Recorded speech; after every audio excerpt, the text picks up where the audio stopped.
Last time, my cousin and I transformed his rough house balcony into a multifunctional leisure space with our own hands. It's very cozy to drink tea and chat here. The previous wabi-sabi style living room became more refined after decorating the TV background wall with some mid-century modern elements. The living room has a small width and the space behind the TV is quite wasted. Today, we plan to mount the TV on the wall for a cable hidden effect, which requires a slot on the wall to hide the cable ducts. Before slotting, we first protected the furniture.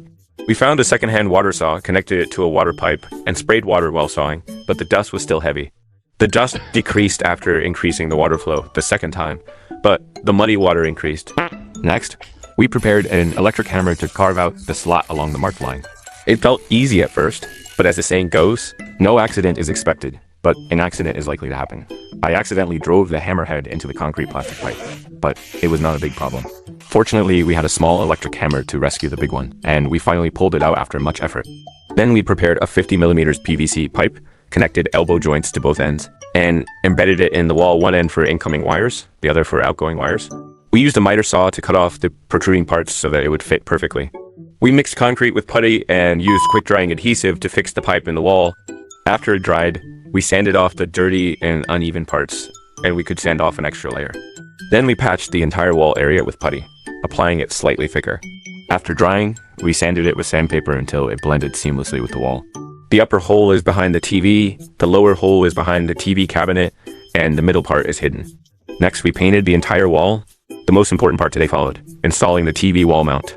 We first drilled holes in the wall according to the markings with an electric hammer, inserted expansion bolts into the holes, and since the electric drill couldn't tighten them, we did it manually.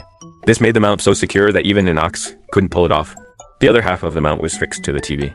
After tightening, we hung the TV on the wall. We plugged in the power cord, moved the TV cabinet back, and thus the cables were hidden. Then we turned on the TV. It felt like opening a window on the wall. As for the TV wall mounting height, it's best that the center of the TV aligns with the viewer's line of sight. Besides considering family members' heights, we should also pay attention to the sofa's height to find the most suitable position. The coffee table in the living room was too large, with a surface that was neither waterproof nor easy to clean. Today, we took it apart and renovated it in the yard, marked the parts to be removed, cut off the excess with a power saw along the drawn lines, and sanded the remaining burrs and dirty surface with sandpaper of different grits from coarse to fine. After treating the surface, we used a gap sander to clean all the nooks and crannies. To make the tabletop waterproof and easy to clean, we applied wood wax oil with a roller. This not only waterproofs it, but also extends the wood's lifespan. After 2 coats, it dried to a matte finish. And now it's the perfect size. Chairs fit on one side, and the beanbag sofa fits on the other. Today's renovation has added a lot of usable space to the living room, mainly making it more comfortable in terms of scale. That's all for today. See you next time.